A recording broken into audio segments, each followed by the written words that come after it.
할렐루야. 사랑하는 이글스피드 가족 여러분, 오늘도 선하신 주님의 은혜와 평강이 함께 하기를 빕니다.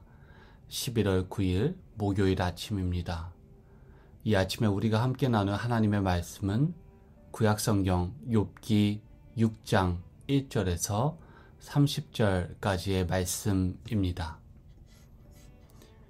욥이 대답하여 이르되 나의 괴로움을 달아보며 나의 파멸을 저울 위에 모두 놓을 수 있다면 바다의 모래보다 무거울 것이라. 그러므로 나의 말이 경솔하였구나. 전능자의 화살이 내게 박힘에 나의 영이 그 독을 마셨나니 하나님의 두려움이 나를 엄습하여 치는구나. 들나귀가 풀이 있으면 어찌 울겠으며 소가 꼴이 있으면 어찌 울겠느냐. 싱거운 것이 소금 없이 먹히겠느냐. 닭의 알 흰자위가 맛이 있겠느냐. 내 마음이 이런 것을 만지기도 싫어하나니 꺼리는 음식물 같이 여김이니라. 나의 간구를 누가 들어줄 것이며 나의 소원을 하나님이 허락하시라. 이는 곧 나를 멸하시기를 기뻐하사 하나님이 그의 손을 들어 나를 끊어버리실 것이라. 그러할지라도 내가 오히려 위로를 받고 그칠 줄 모르는 고통 가운데서도 기뻐하는 것은 내가 거룩하신 이의 말씀을 거역하지 아니하였습니다. 내가 무슨 기력이 있기에 기다리겠느냐. 내 마지막이 어떠하겠기에 그저 참겠느냐. 나의 기력이 어찌 돌의 기력이겠느냐. 나의 살이 어찌 롯새겠느냐. 나의 도움이 내 속에 없지 아니하냐. 나의 능력이 내게서 쫓겨나지 아니하였느냐. 낙심한 자가 비록 전능자를 경외하기를 저버릴지라도 그의 친구로부터 동정을 받느니라. 내 형제들은 개울과 같이 변덕스럽고 그들은 개울의 물살같이 지나가누나. 얼음이 녹으면 물이 검어지며 속이 그 속에 감추어질지라도 따뜻하면 마르고 더우면 그 자리에서 아주 없어지나니 대상들은 그들의 길을 벗어나서 삭막한 들에 들어가 멸망하느니라. 대마의 떼들이 그것을 바라보고 스바의 행인들도 그것을 사모하다가 거기 와서는 바라던 것을 부끄러워하고 낙심하느니라. 이제 너희는 아무것도 아니로구나. 너희가 두려운 일을 본즉 겁내는구나. 내가 언제 너에게 무엇을 달라고 말했더냐. 나를 위하여 너희 재물을 선물로 달라고 하더냐. 내가 언제 말하기를 원수의 손에서 나를 구원하라 하더냐. 폭군의 손에서 나를 구원하라 하더냐. 내게 가르쳐서 나의 허물된 것을 깨닫게 하라. 내가 잠잠하리라.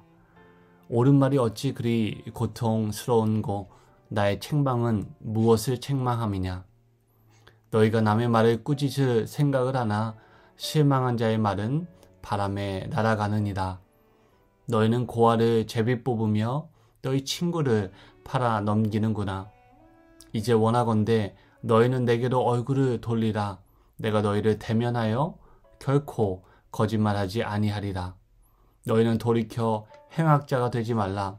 아직도 나의 의가 건재하니 돌아오라. 내 혀에 어찌 불의한 것이 있으랴. 내 미각이 어찌 속임을 분간하지 못하랴. 아멘. 우리는 4장과 5장에서 고통의 문제와 씨름하는 욥을 향한 엘리바스의 시퍼렇게 날이 서 있던 정말 독살과도 같았던 그의 말을 살펴보았습니다.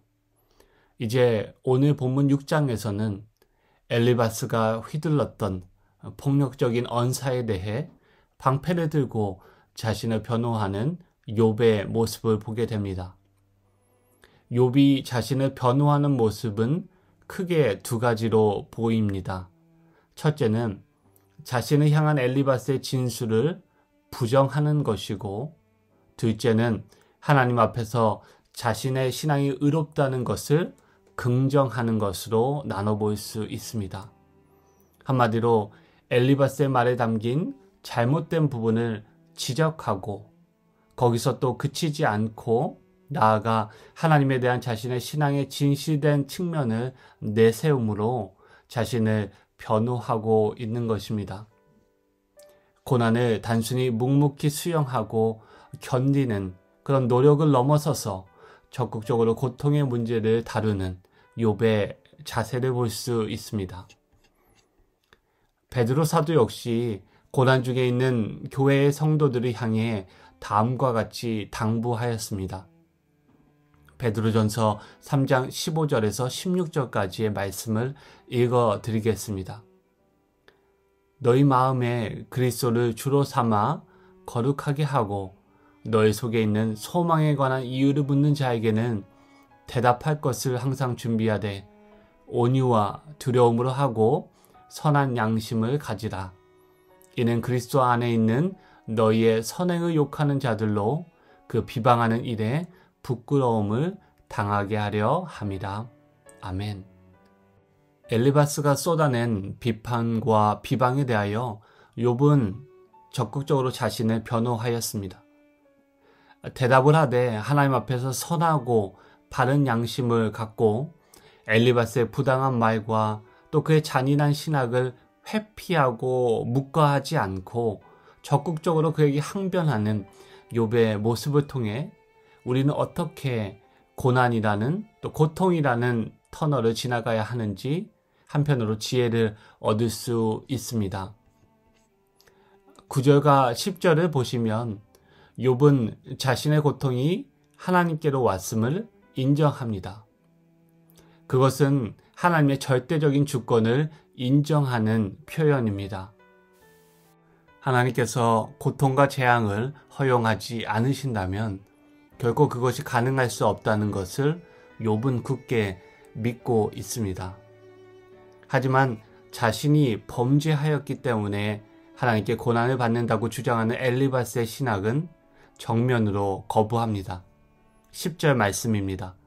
내가 오히려 그칠 줄 모르는 고통 가운데에서도 기뻐하는 것은 내가 거룩하신 이의 말씀을 거역하지 아니하였습니다. 나의 고통이 하나님께로 온 것이지만 그것이 나의 죄의 대가가 아니라고 적극적으로 엘리바스에게 맞서는 욥의 모습을 보게 됩니다. 그러면서 동시에 친구인 자신의 고통 앞에서 차갑게 정죄하는 태도를 일관하는 엘리바스와 그의 친구들을 지적합니다. 고난당하는 친구의 고통 앞에서 심판하고 정죄하는 너희 말이 옳으냐고 욥은 반문합니다. 욥의 시적인 표현에 따르면 욥의 친구들은 우기에는 넘쳤다가 건기에는 말라버리는 변덕스러운 개울과 같아서 그가 어려울 때 정작 그들은 자신의 기댈 곳이 되지 못하고 오히려 차가운 설교만 늘어놓는다고 그의 친구들을 원망합니다. 욥이 말하다라는 책을 쓰신 양명수 교수는 예수님과 엘리바스와 같은 욥의 친구들의 모습을 비교하며 고난당하는 사람을 대하는 예수님의 차이를 다음과 같이 기록하고 있습니다. 예수님은 인류의 무지와 완악함의 앞에서는 설교하셨지만 인류의 고통과 서글픔 앞에서는 설교하지 않으셨다. 내가 무지하고 완악할 때 그분은 무섭게 하늘의 소리를 선포하시지만 내가 지치고 고통받을 때는 선포하기보다는 말없이 내 곁에 동행하신다. 욥은 14절에서 자신의 진실된 마음을 드러냅니다. 내가 이러한 고난 속에 있을 때야말로 내게 정말 친구가 필요한데, 욥의 고통을 목전에서 지켜보던 엘리바스가 가졌던 태도는 욥의 친구가 되어주고 그의 고난에 함께 동참하려던 것이 아니었습니다. 그의 주된 관심은 무엇이었습니까? 그의 주된 관심은 욥의 고통 앞에서도 자신의 신학을 지키고 자신의 신앙을 정당화하려고만 했던 것입니다. 나아가 자신의 인과응보적인 신학에 대한 확신이 잘못된 것으로, 거짓된 것으로 드러날까봐 자신이 믿던 신앙이 무너져 내릴까봐 두려워하며 점점 더 강하게 욥을 몰아붙이는 그런 엘리바스의 모습을 보게 됩니다. 오늘 본문 후반부에서 욥은 자신의 무죄함을 다시 한번 긍정합니다. 아직 자신의 의로움이 하나님 앞에서 건재하다고 그는 고백하고 있습니다. 28절과 29절을 보시면 욥은 친구들을 향하여 내가 너희를 태면하여 결코 거짓말하지 아니하며 나의 의가 아직 건재하다고 이렇게 이야기합니다. 그러니 너희가 나를 향해 무죄한 자를 죄 있다 하여 스스로 죄인 되기를 멈추라고 말하고 있는 것입니다. 30절에 보시면 욥은 자신의 혀에는 불의가 없으며 아직 그가 심지어 고통 가운데 있을지라도 무엇이 옳고 그른지 확실히 분간할 수 있다고 말합니다. 고통과 자신을 향한 친구들의 비난과 정죄 앞에서도 욥의 또렷한 신앙은 사라지지 않습니다. 물론 그로 인하여 욥은 더 고통스럽고 힘들었을 수도 있습니다. 그럼에도 불구하고 욥은 자신의 고통을 덜어주는 값싼 진통제와 같은 엘리바스의 친구들의 신학을 따르지 않았습니다. 욥은 어려움과 고통을 덜어내기 위하여 진실을 포기하지 않았습니다. 사랑하는 이글스피드 가족 여러분, 오늘도 우리의 삶의 의미를 무력화하고 까닭 없이 찾아온 고통 앞에서 또 우리를 정죄하는 목소리 앞에서 욥과 같이 입을 열어 항변하는, 변호하는 힘과 용기를 말씀을 통해 얻으시기 바랍니다. 또 고난당하는 욥을 향해 차가운 신학으로 그를 괴롭게 했던 엘리바스와 또 욥의 친구들을 반면교사로 삼아 우리 주위의 또 다른 욥들이 고난 속에서 영혼이 말라가지 않도록 그들에게 참된 위로와 평안을 선물하기를 소원합니다. 모든 고난이 우리의 영혼의 유익이 되는 것은 아니겠지만 고난 가운데 예수 그리스도를 더욱 또렷하게 바라보고 그분 안에서 주어지는 소망의 끈을 놓치지 않는 은혜가 사랑하는 이글스피드 가족 모두에게 거하기를 간절히 바랍니다. 함께 기도하시겠습니다. 우리를 그리스도의 고난에 동참하는 성도로 부르신 은혜를 오늘 이 아침 욥의 이야기를 통해 다시 한번 깊이 있게 되새겨 봅니다.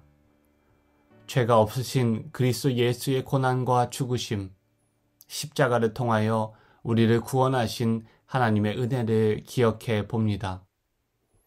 우리로 하여금 그리스도의 남은 고난에 동참하며 십자가를 지고 세상 가운데 욥과 같이 굳건하게 살아가게 하시고 욥의 친구와 같이 서로를 찌르고 정죄하는 것이 아니라 묵묵히 서로의 짐을 지고 그리스도가 걸어가신 길을 따라 함께 걸어가는 은혜가 사랑하는 이글스피드 신앙 공동체 가운데 있기를 빕니다. 욥과 같이 우리의 고통의 이유와 소망의 근거를 묻는 자들을 향해 대답할 것을 준비하되 온유와 두려움으로 입을 열어 참된 신앙을 변증하게 하시고 고난과 어려움 속에서도 선한 양심을 잃어버리지 않게 하시어 우리의 고난을 통해 그리스도와 그분의 복음의 은혜가 드러나게 하시옵소서. 이 모든 것 우리를 위해 고난받으시고 십자가에 죽기까지 우리를 사랑하신 우리 주 예수 그리스도의 이름으로 기도하옵나이다. 아멘. 함께 나눈 말씀을 기억하시고 기도하시기를 바라고요.